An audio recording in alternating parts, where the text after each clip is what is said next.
నిజంగా చిరంజీవి గారు గడ్డి పెట్టాడు కాబట్టి సరిపోయింది. వాళ్ళ తమ్ముడు గారు మాట్లాడినప్పుడు మళ్ళీ తమ్ముడు బాధపడతాడేమని సైలెంట్గా ఉండకుండా అదృష్టవశాత్తు బాలకృష్ణ లేచాడు. బాలకృష్ణ లేచి అంటే బాలకృష్ణకి బాధ ఏంటంటే ఇప్పటికే చచ్చిపోతున్నాడు బాలకృష్ణ. పవన్ కళ్యాణ్ ఉప ముఖ్యమంత్రిగా హెలికాప్టర్లో విమానాల్లో తిరుగుతాం, వాళ్ళ బావ వంగి నమస్కారాలు పెడతాం,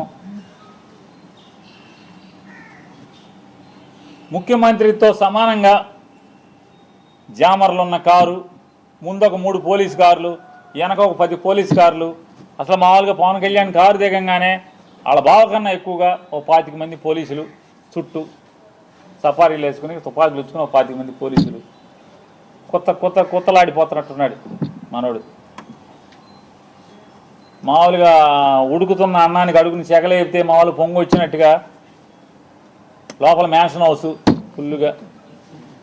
అసలు రాను ఏమైపోతుందంటే ఇట్లాంటి వాళ్ళ మూలంగా ఆర్టీసీలో కండక్టర్కి డ్రైవర్కి డ్యూటీ ఎక్కేప్పుడు బ్యాందీ సారా తాగేప్పుడు పెడతారు. గొట్టం ఏంటంటే నోట్లో గొట్టం పెడతారు, బ్రీత్ అనలైజర్.